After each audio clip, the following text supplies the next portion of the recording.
And you're being played. You're a fool. They're playing with you, just like Mark Zuckerberg and Facebook knows all the algorithms to hook you to the news feed. You're being played by the images they know how to create and keep you always wanting more, just like fast food has all these tricks to constantly be eating their Doritos or whatever it is.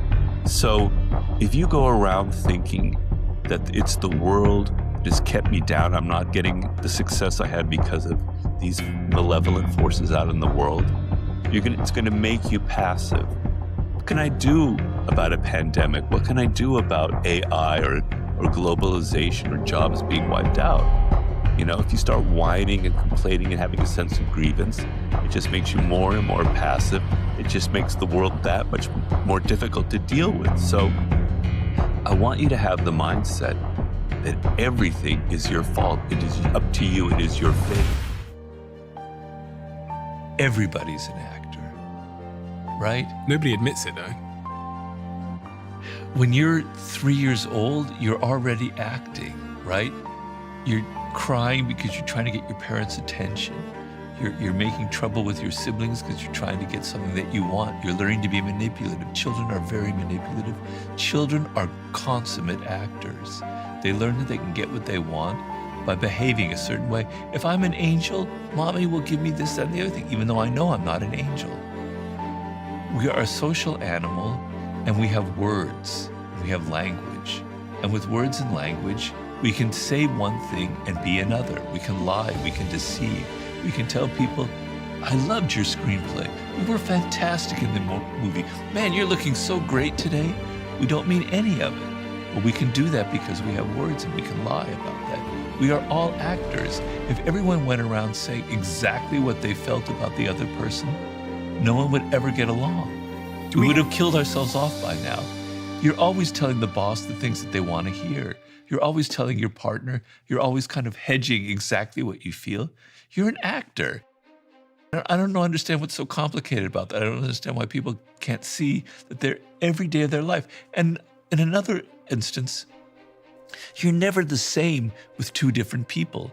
The way you are in front of your father, as you are in front of your son or in front of a colleague, you're a completely different person. Your jokes are different. Your body language is different. You're an actor, okay? Some people are good at it. Some people aren't, but you're an actor. You see, the thing is, it's getting back to that scene at the Sydney Zoo where people are deeply uncomfortable with these aspects of their own character and their own personality. And I don't want you to go around thinking, God, it's great to be manipulative. It's great to just screw people over and get what I want and not care about them. No. But it's better to admit that you are capable of manipulation, that you do it often unconsciously and often in a passive-aggressive manner. It's better to admit it, and it's better to be able to play the game when you have to, like always say less than necessary. It's going to save you a lot of pain. You don't have to go around all your life practicing these things. I don't think you want to. In looking at powerful people, the person who talks less always gives off a greater aura of power than the people that are yabbering all the time, that are talking, that can't control their tongue. And the idea is, if you can't control your mouth, if you just keep talking and talking, it gives an aura to other people that you can't control anything else. You have no self-control. And that is very unpowerful aura. And obviously, the more you talk, the more you are prone to say something kind of stupid and irrational that you're going to regret. And so powerful people know to command an audience. They sit there, they let other people talk and argue, and then occasionally they utter something that's maybe a little bit ambiguous. And everyone goes, whoa, that's very interesting. Robert said that. What does that mean? You look powerful, right? You give off an air of mystery, you give off an air of control. A lot of people have a hard time with it because they think, wow, shouldn't I just be able to say whatever I want and just talk? Well, no, you don't. Not in the social world, not in the work world. It's going to get you in trouble. Learn to control what you talk and learn that there are moments that saying less is actually much more powerful than just yammering on and on. That you're not going to get very far in life if you don't have any discipline, if you have no self-control, if you're not able to take a subject and absolutely master it. One thing I'm trying to communicate, and I don't know if I'm being good at it, is that being political in this world, navigating the social world and dealing with people's egos and how awful humans can sometimes be, and let's admit that they can be pretty awful sometimes, that is a skill. It is a form of mastery, right? And so the problem that a lot of people face today, particularly younger people, it's a skill that they're losing because they don't spend enough time with other people. So where you develop the skill for the 48 laws of power so that you don't have to think all the time and you understand how to navigate these difficult worlds, how not to outshine the master, et cetera, right? Is through developing this social skill of being around people, observing them in action. Now, the problem, I think, is our minds are getting smaller and smaller and smaller and smaller. We're so absorbed in things that are so unimportant, so banal, so trivial, so stupid.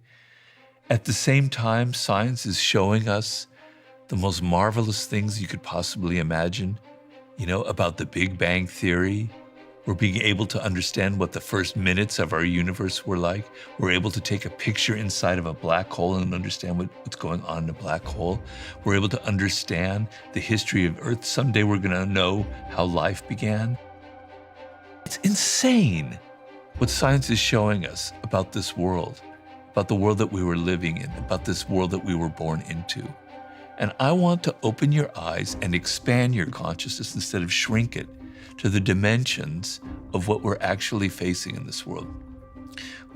How insane it is to be sharing the planet with animals and their strange consciousness, how they think differently, but how we can connect to them. We're the only animal that's conscious that we know of, but we can connect to animals on a way that is just insane. I call it the interspecies sublime, right?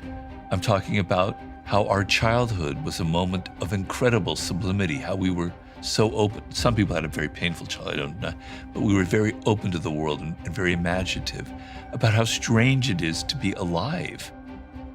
Very easily, dinosaurs could be roaming this planet right now if a meteor hadn't knocked out the dinosaurs 60-some million years ago, okay? On and on and on. I talked about love, I'm writing now about artworks and aesthetics and things that trigger the sublime in us, nature, death, which will be obviously the last chapter. But I just want you to sense that there is something very strange about being alive in the 21st century and not take it for granted and not just be caught up in everything that's so familiar and conventional and banal, and open your eyes, because as you do this, emotions open up, you're able to feel different things, your thoughts open up, you're able to have different ideas, you become more creative, your consciousness expands. And what often separates the really successful individuals is they knew it at an early age, as I said before, and they never lost a sense of it, that never eluded them. It stayed with them their whole life, okay? So it's not something obvious. It's not like Einstein was 5 years old and goes, I'm interested in physics. I'm interested in relativity. Obviously not. What happened was his father gave him a compass when he was about 4 years old or 5. And he's looking at this instrument in his hand and he's going, this is so strange. Something is moving the needle on this compass that is not visible. And it triggered a fascination with invisible forces in the universe that we cannot understand, that we have to make a leap in our minds in order to kind of comprehend.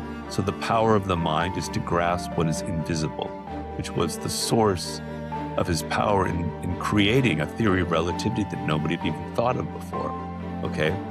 And so you find this in great athletes. Tiger Woods was 2 years old and his father was in the garage hitting golf balls. And the baby in his little chair that he's sitting in is going berserk. He wants to do the same because he's so excited. He's not thinking, I'm going to be a professional golfer and I'm going to win the Masters. He's thinking, I love that little ball. I love the sound of it being hit. I love it go flying through the air and hitting that netting. Okay, it's a very childlike physical thing that you almost can't put into words, right? Steve Jobs had that. He's walking through the town in near Silicon Valley where he grew up in the East Bay of California. And he and his father passed by an electronics store. And he looks in the window and he's absolutely mesmerized by the products in the window, their colors, the glass, the shapes of them, how beautiful they are, the design of them. Well, that's what ends up being his life's task. I had accumulated so many failures, so many disappointments. I had had so many awful, manipulative bosses, so many bad experiences that I was like the only individual on planet Earth who could write that book because I had been through so much of it. If I had been given that opportunity when I was 26, it would have never happened. I had to have all of those twists and turns, all of those terrible bosses who manipulated me, all those failures and disappointments that toughened me up, gave me a thick skin, that gave me discipline, that gave me some patience, that made me realize that it's not going to be easy in life. You're going to have to scramble and scratch your way and claw your way to get anything that you want. And so without all those disappointments and failures, I wouldn't have ever made it. And I think in everybody's path, even Leonardo da Vinci, even anybody else you look at, you will find not the same, but a similar struggle. It's never like a graph, a line, going continually up. It's always like that, maybe heading up, but there's a lot of downturns in everybody's career path.